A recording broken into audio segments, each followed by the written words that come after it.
Hello दोस्तों, कैसे आप सब लोग। आई होप आप सभी अच्छे होंगे। तो चलिए आज अपनी संख्याओं की सीरीज को आगे बढ़ाते हुए पार्ट 2 की बात करते हैं। पार्ट 1 में हमने भाज्य और अभाज्य तक पढ़ा था।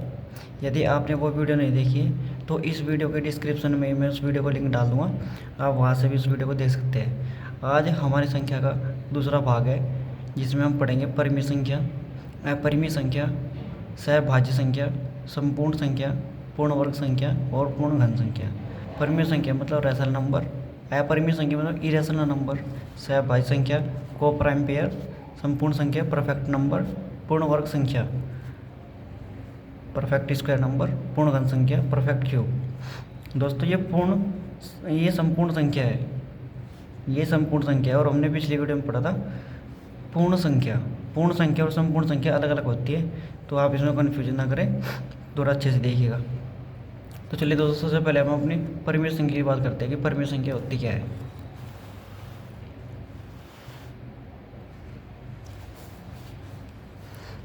परिमेय संख्या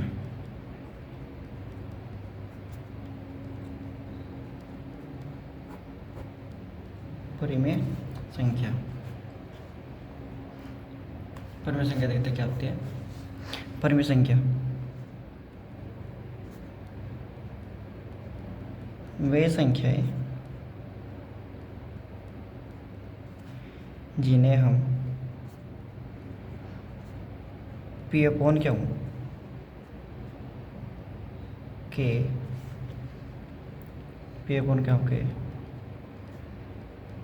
रूप में लिखते हैं, जिसमें p को अंश तथा क्यों को हर कहा जाता है। क्यों को हर कहा जाता है। क्यों इज़ नॉट इक्वल टू 0। इसकी एक कंडीशन और होती है जो कि मैंने यहाँ पे लिखी है कि क्यों कभी भी 0 के बराबर नहीं होगा, मतलब बटा में कभी 0 नहीं होना चाहिए। यदि किसी संख्या के बटा में 0 होगा तो वो संख्या परिमेय संख्या नहीं होगी।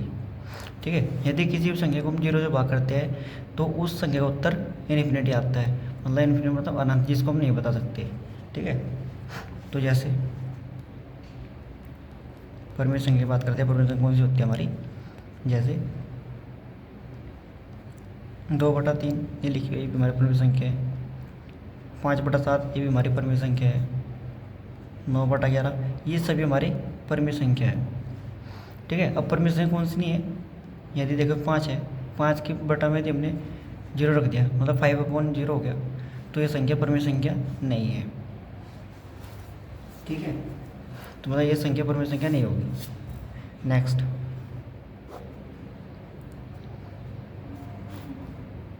अब इसमें थोड़ा आगे पढ़ते हैं हम।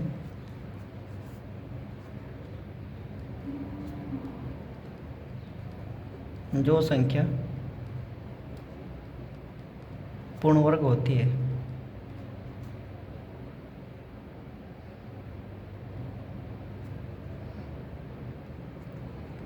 वह जो संख्या पूर्ण वर्ग नहीं होती, जो संख्या पूर्ण वर्ग नहीं होती, उनके बारे में देख लेते हैं। पहले हम पूर्ण वर्ग की बात करते हैं। पूर्ण वर्ग संख्या, यहाँ से आपका एक टॉपिक भी क्लियर हो जाएगा जो मैंने ऊपर बताया हुआ आपको पूर्ण वर्ग संख्या के बारे में। पूर्ण वर्ग संख्या, ठीक है, आप इसमें इसको देख लीजिएगा। पूर्ण वर्ग संख्या क्या होती है। पूर्ण वर्ग संख्या, पूर्ण वर्ग यहाँ पर होगी जो पूर्ण वर्ग नहीं है।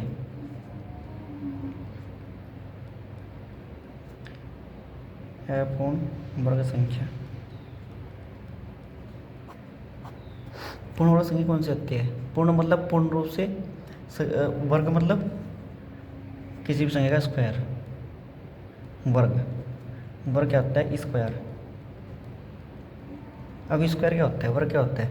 वर्ग वह कहलाता है यदि हम किसी भी संख्या को उसी संख्या से, यदि हम किसी भी संख्या को उसी संख्या से 2 बार गुणा कर दें किसी भी संख्या को उसी संख्या से 2 बार गुणा कर दे, ठीक है, या किसी भी संख्या का 2 बार गुणा।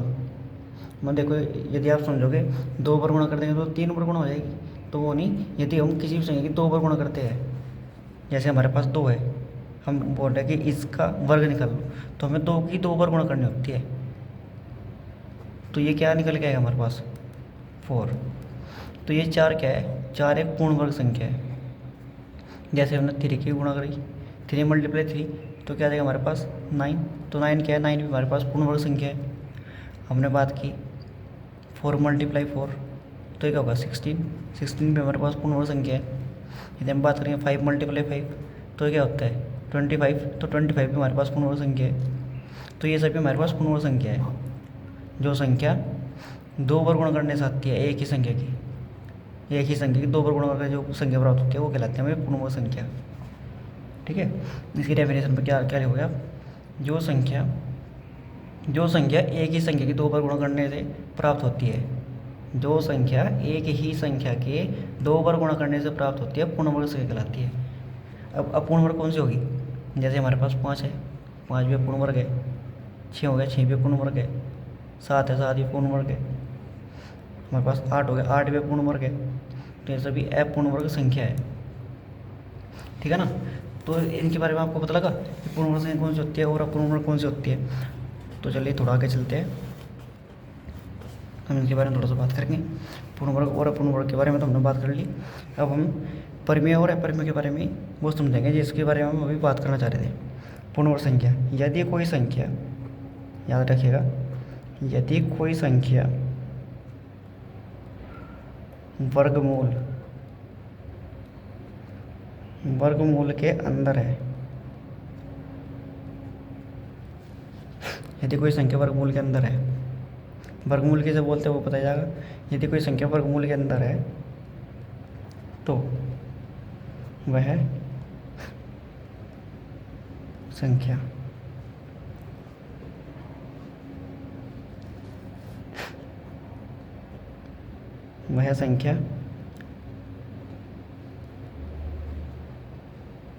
परिमेय भी हो सकती है,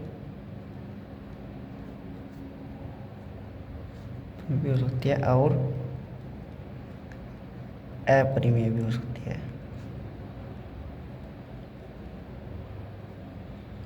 अपरिमेय भी हो सकती है।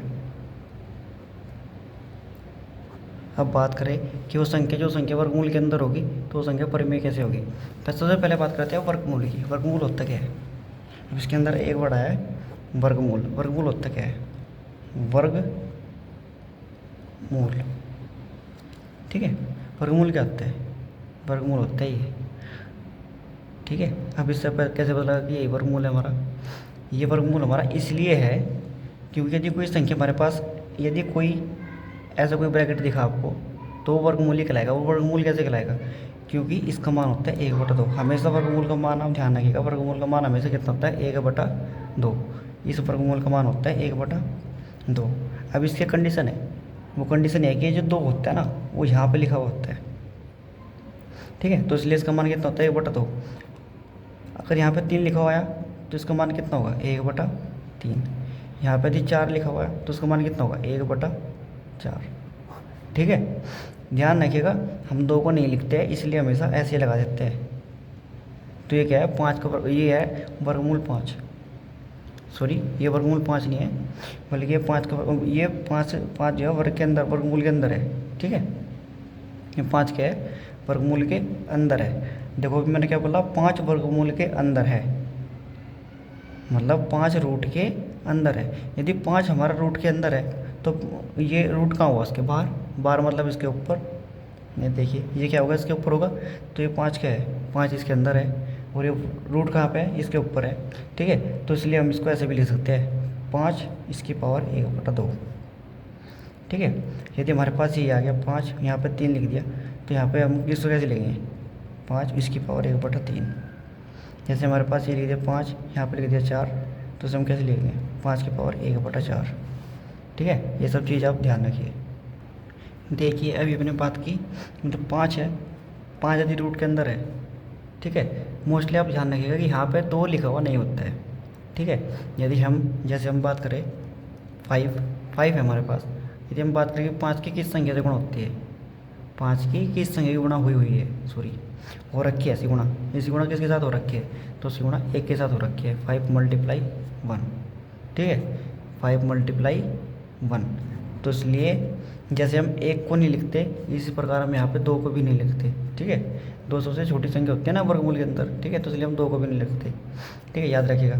यदि हम बात करें 5 ही हमारे पास, हम बात करें 5 के बटा में क्या है, मतलब 5 को कौन संख्या भाग कर रही है, बटा का मतलब होता है भाग करना, ठीक है। 5 किस संख्या से डिवाइड है, यदि आपसे पूछ लिया कि 5 किस संख्या से डिवाइड है, तो 5 हमारा किससे डिवाइड है, 1 से, इस करके हमारे पास 5 आया है, ठीक है। तभी तो हम लिख लेते हैं कि जिस संख्या के बटा में कुछ नहीं उसके बटा में 1, उसके बटा में 1 हम ऐसे नहीं लिखते, वो उसके बटा में 1 होता ही है, इसी वजह से हम 1 लिखते हैं, ठीक है। क्योंकि यदि कोई संख्या से लिखी है 6 लिखी हुई है, अब हम पूछ लेंगे इसके बटा में क्या है, तो उसके बटा में 1 ही है, ठीक है। यदि हम इसके बारे में ये पूछ लेंगे 6 है, ठीक है, 6 है, जैसे हमारे पास 6 लिखा हुआ है, हमने पूछ लिया कि आपसे बताइए कि 6 की किस संख्या के साथ मल्टीप्लाई की हुई है, तो 6 की 1 के साथ मल्टीप्लाई हुई है, तो 6 × 1 = 6, ठीक है।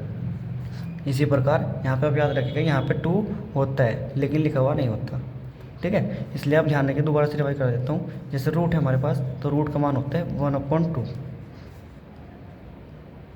अगर यहाँ पे 3 लिखा हुआ है तो उसका मान होगा 1/3, यहाँ पे यदि हमारा 4 लिखा हुआ है तो उसका मान होगा 1/4, यदि यहाँ पे हमारा 5 लिखा हुआ है तो उसका मान होगा 1/5। जो संख्या यहाँ पे लिखी हुई आएगी उस संख्या का मान उसी हिसाब से बन जाएगा। जैसे देखो यहाँ पे कुछ नहीं है तो उसका मान 1/2, यहाँ पे 3 लिखा हुआ है तो इसका मान कितना होगा 1/3, यहाँ पे 4 लिखा हुआ है तो उसका मान कितना होगा 1/4, इसका यहाँ पे 5 लिखा हुआ है इसके लिए इसका मान 1/5। और ये ध्यान रखिएगा, जैसे यहाँ पे लिखा हुआ है रूट के अंदर 5 लिखा हुआ है यहाँ पे, ठीक है, तो उसका मतलब क्या होगा कि रूट 5 के ऊपर है, रूट 5 के ऊपर है, तो इसलिए यदि हम उसको कैसे लिख सकते हैं, इसको हम इस प्रकार भी लिख सकते हैं 5/1/2, ठीक है। इसको हम पावर के रूप में ले सकते हैं, जरा नीचे देखिएगा 5, वो वहाँ पे विजिबल नहीं है तो यहाँ पर थोड़ा विजिबल करके दिखा देते हैं आपको। जैसे रूट 5 है हमारे पास, तो रूट 5 हम कैसे लिख सकते हैं, 5 इसकी पावर 1/2, ठीक है, ये चीज़ आप याद रखिएगा, ठीक है। यदि हमारे पास 5 दे दिया और उसके पावर हमको 1/3 दे इसीलिए दे दिया और बोल दिया कि इसको हमें घन के रूप में लिखना है, ठीक है, तो हम उसको कैसे लिखेंगे, 3 यहाँ पे जाएगा, जो बटा वाली संख्या होती है वो यहाँ पे लिखी जाती है, और ये 5 यहाँ पे 1, या यदि इसकी पावर लिखाएंगे तो 1 की पावर 1 क्या होता है, 1 की पावर 1 क्या होता है, 1 ही होता है, ठीक है। जैसे देखो अभी हम वर्ग की बात कर रहे थे वर्ग होता क्या है, वर्ग होता है किसी भी संख्या की पावर 2, ठीक है, इसकी पावर 2 का मतलब क्या है कि 2 × 2, यदि इसकी पावर 1 है तो खाली 2 ही होगा, ऐसे 5 की पावर यदि 1 है तो खाली 5 ही तो होगा, तो उसी प्रकार 5 यहाँ पे लिखा गया है, ठीक है। यहाँ पे देख लीजिए, यदि जैसे 2 का स्क्वायर है तो 2 का स्क्वायर क्या होगा, जितनी भी ऊपर पावर होगी इतनी बड़ी सी गुणा, ठीक है, 2 की पावर 1 मतलब 2 की सिर्फ अकेला, 5 की पावर 1 इसी प्रकार 5 पे अकेला, 3 की पावर 3, इनसे क्या मतलब हो गया 3 × 3 × 3, ठीक है। 3 की पावर 4, इसका मतलब क्या होगा 3 × 3 × 3 × 3, ये हो गया इसका मतलब, ठीक है। मतलब जिस संख्या की जितनी पावर, ठीक है, उसके हम उतनी ही बार हम उसकी गुणा करेंगे, ठीक है। अगर हम नेक्स्ट चलते हैं, संख्याओं के बारे में थोड़ा और जान लेते हैं। अभी हमारी बात चल रही थी परिमेय और अपरिमेय की। मैंने बोला था कि जो संख्या रूट के अंदर होती है, वर्गमूल के अंदर होती है, वो संख्या परिमेय भी हो सकती है और अपरिमेय भी हो सकती है, ठीक है। अब बात करते हैं कि परिमेय संख्या कौन सी होती है। अब यहाँ से टॉपिक निकलता है, यदि वर्गमूल के अंदर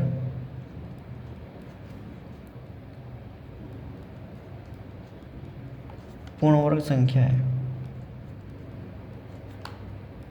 तो वह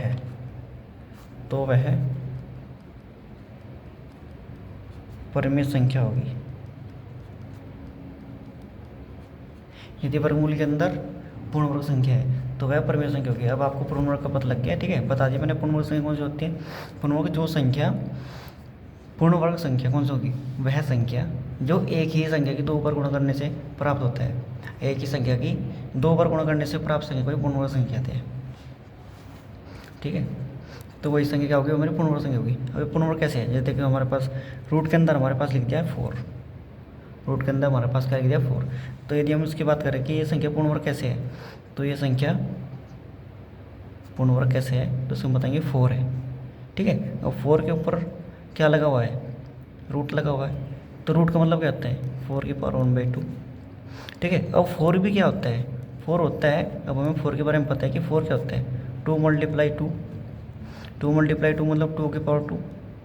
यदि 2 की पावर 2 है तो क्या हम इसको ऐसे लिख सकते हैं, बिल्कुल लिख सकते हैं। तो हम इसको ऐसे लिखेंगे 2 की पावर 2, इसकी पावर फिर 1/2। ठीक है, अब एक पावर का रूल होता है, वो रूल मैं यहाँ पे लिख देता हूँ।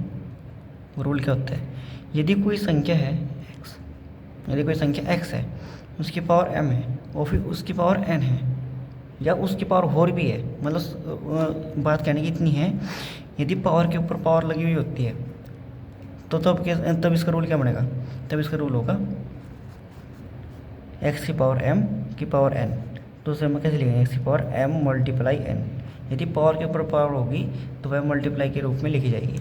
ठीक है, अब जरा यदि हम इसको भी, यदि हम इस सवाल को इस रूल के अकॉर्डिंग करें, ये देखिए x मान लीजिए इसको, यदि 2 हमारा x है, x के ऊपर m है, m के ऊपर फिर n लिखा हुआ है मतलब पावर के ऊपर पावर है, तो हम इसको कैसे लिखेंगे, तो हम इसको कैसे लिखेंगे 2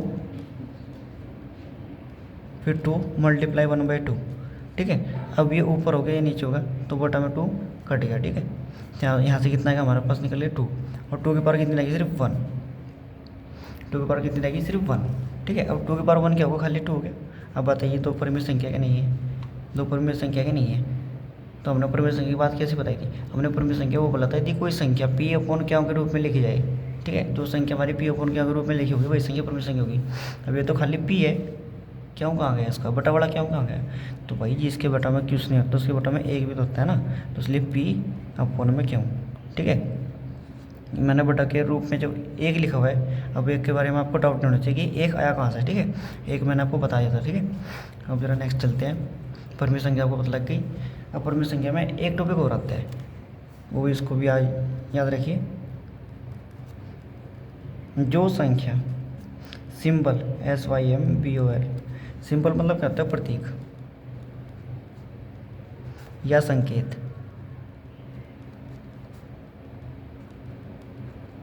संकेत के रूप में लिखी होती है,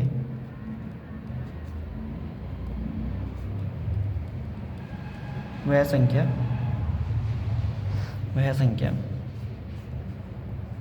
जो संख्या सिंबल या प्रतीक के रूप में लिखी होती है, वह संख्या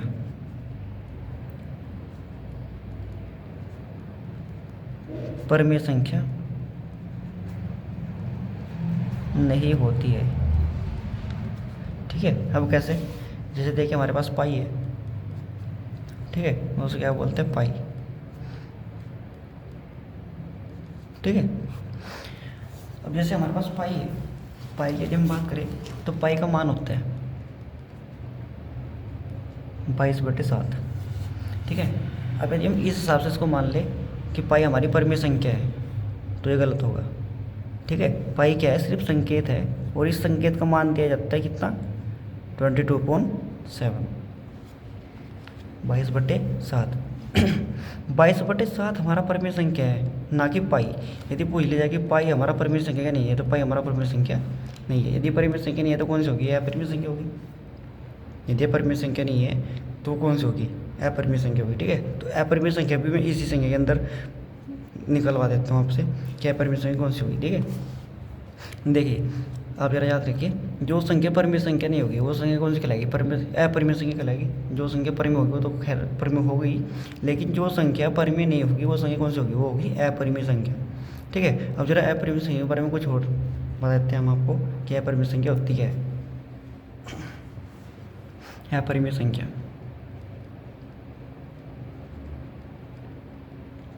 अपरिमेय संख्या वो कौन सी होगी, जिस प्रकार देखिए जैसे हमारे पास 1 लिखा हुआ है, बाद में 1 0, फिर हमने 1 लिखा, फिर 2 0, बाद में फिर 1 लिखा, फिर 3 जीरो, फिर बाद में 1 लिखा, फिर 4 जीरो, बाद में 1 लिखा, फिर 5 जीरो। ठीक है, जो इस प्रकार से संख्या लिखी होती है 1 0 1 0 1 0 0 1 4 0 1 5 0।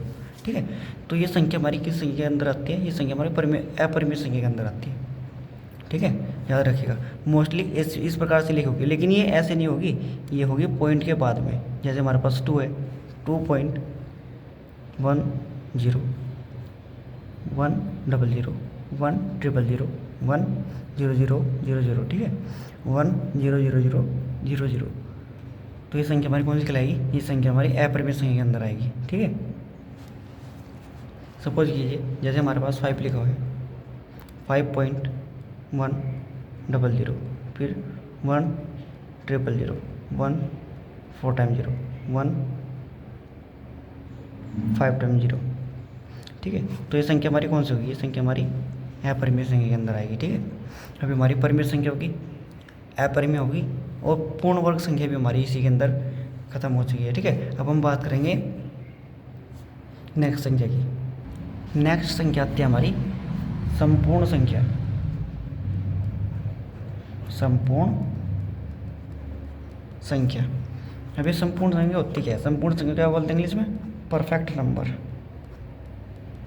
Perfect number.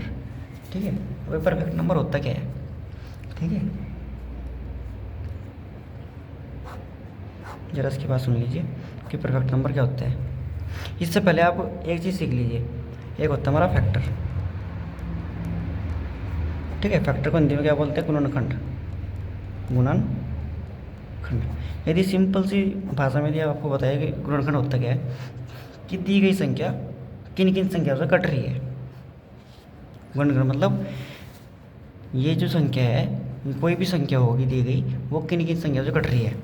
जैसे मैंने यहाँ पे 25 लिख दिया, हमने 25 की बात की कि 25 किन किन संख्याओं से कट रहा है। 25 किन किन संख्याओं से विभाजित है या कट रहा है, तो आप क्या बताओगे? तो देखिए, एक चीज़ आप हमेशा याद रखेंगे, हमेशा कोई भी संख्या होगी एक से जरूर कट देता है, तो एक को काउंट करना जरूरी है। ये संख्या एक से भी कट रही है, और 25 है तो 25 से भी कट रही है, और ये संख्या 5 से भी कट रही है। तो इससे हमारी क्या समझ में आया कि 25 तीन संख्याओं से कट रही है। 25 हमारी तीन संख्याओं से कट रही है, 1 25 और 5। ठीक है, जैसे हम बात करें कि चलो बताइए 36 हमारी किन संख्याओं से कट रही है? 36 1 से भी कट रही है और 36 से भी कट रही है। सबसे पहले आप इनको ही लिख लीजिएगा। ठीक है, इसके बाद में ये संख्या से कट रही है, 2 से भी कट रही है, ये संख्या 3 से भी कट रही है, ये संख्या 6 से भी कट रही है, ये संख्या 4 से भी कट रही है, ये संख्या 9 से भी कट रही है, ये संख्या 12 से भी कट रही है, ये संख्या 18 से भी कट रही है। अब और किस संख्या से कट रही है? ठीक है, अब मैं इन सब संख्याओं में आपको बताना क्या चाह रहा हूँ? मैं ये बताना चाह रहा हूँ कि फैक्टर मतलब गुणनखंड। गुणनखंड होता क्या है? यदि हम 25 के फैक्टर की बात करें कि 25 के फैक्टर क्या क्या है हमारे पास? 1 25 और 5।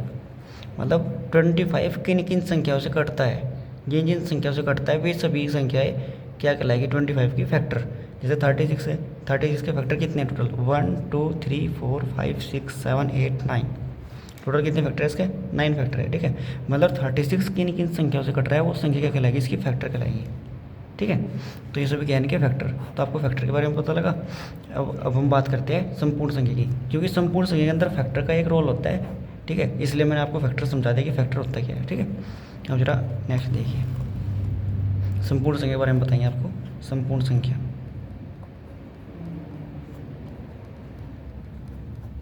संपूर्ण संख्या होती है। ठीक है, संपूर्ण संख्या मतलब वह संख्या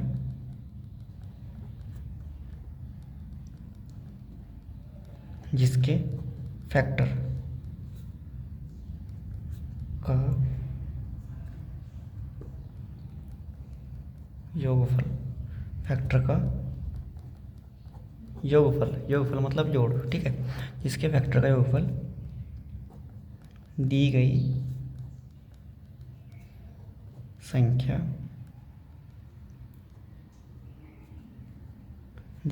से दुगुना होता है, दुगुना होता है वह संख्या संपूर्ण संख्या होती है। ठीक है, असंपूर्ण संख्या कौन सी होगी? वह संख्या जिसके फैक्टर का योगफल, योगफल मतलब जोड़। ठीक है, यहाँ पे आपको विजुअल नहीं हुआ इसलिए यहाँ से दोबारा से लिख दिया। ठीक है, वह संख्या जिसके फैक्टर का योग दी गई संख्या से दुगुना होता है, वह संख्या संपूर्ण संख्या होती है। ठीक है, यदि देखिए जैसे कि हम 25 की बात कर लेते हैं। 25 संपूर्ण संख्या है या नहीं है, इसका थोड़ा ज्ञान ले लेते हैं। जैसे 25 के फैक्टर कौन कौन से होते हैं हमारे पास? 1 हो गया और 5 हो गया और 25 हो गया। अब इनके अलावा भी संख्या किससे कट रही है? नहीं कट रही है ना, तो इसलिए इसके फैक्टर कितने हो गए हमारे पास? 3 फैक्टर हो गए, 1, 5 और 25। ठीक है, यदि हम बात करें इसकी, ये संपूर्ण संख्या क्या नहीं है, तो संपूर्ण संख्या के लिए हमने क्या लिखा हुआ है? वह संख्या जिसके फैक्टर का योग दी गई संख्या, फैक्टर का योग, फैक्टर कौन कौन से हमारे? 5, 25 और 1। ठीक है, यदि हम इनको जोड़ दें तो कितना आता है हमारे पास निकल के? 31। अब बताओ 31 25 का दुगुना है? 2 टाइम है? नहीं है ना, तो 2 टाइम नहीं है, इसलिए 25 हमारी संपूर्ण संख्या नहीं है। ठीक है, चलिए नेक्स्ट संख्या की बात करते हैं। जैसे हमारे पास 28 है। ठीक है, अब हमने 28 उठा लिया। यदि हम 28 की बात करें कि 28 हमारी संपूर्ण संख्या है या नहीं है, तो हमें सबसे पहले क्या करना पड़ेगा? हम इसके फैक्टर करने पड़ेंगे। ठीक है, तो सबसे पहले हम इसके फैक्टर करते हैं। इस संख्या से कटती है, 1 से कटती है। ठीक है, वो 28 से कटती है, वो संख्या आपको सबसे पहले लेते हैं। ठीक है, 1 और 28 आप सबसे पहले लिख लीजिएगा। इसके बाद में हम बात करते हैं 28 किससे कटती है? 4 से कटती है। ठीक है, 7 4 28, 7 से कटती है, 14 से कटती है और 2 से कटती है। और भी संख्या से कटती है संख्या, चेक कर लीजिए यदि और संख्या से कटती है तो। ठीक है, देखिए अब हम इनको काउंट करते हैं। ठीक है, 14 हो गया, 10 हो गया और 14 ये होगा, 14 ये होगा, टोटल कितना होगा? 28 तो यही हो गया हमारा जुड़ के, और 28 ये रखा है, मतलब टोटल कितना होगा हमारे पास? 56। अब बताइए 28 का दुगुना है या नहीं है ये? तो ये 28 का दुगुना है, इसलिए 28 हमारी क्या है? संपूर्ण संख्या है, ये हमारी परफेक्ट नंबर है। ठीक है, तो 28 मल्टीप्लाई 2 इज इक्वल टू 56। ठीक है, तो इसलिए 28 हमारी क्या है? 28 हमारी संपूर्ण संख्या। ठीक है, संपूर्ण संख्या वही संख्या होगी जिसके फैक्टर का योग, जिसके फैक्टर का योग जो दी गई संख्या होगी हमारी, उस संख्या से दुगुना होगा, वही संख्या हमारी संपूर्ण संख्या होगी। ठीक है, अब नेक्स्ट संख्या हमारी कौन सी रह गई उसकी बात करते हैं। अब हमारी नेक्स्ट संख्या आती है सहभाज्य संख्या।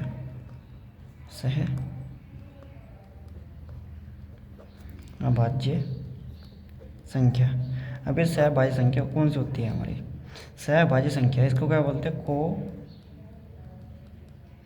प्राइम पेयर, को प्राइम पेयर। ठीक है, अब ये एक समूह होता है, संख्या नहीं होती है, इसमें तो दो संख्या आती है हमारी, दो संख्या का समूह होता है।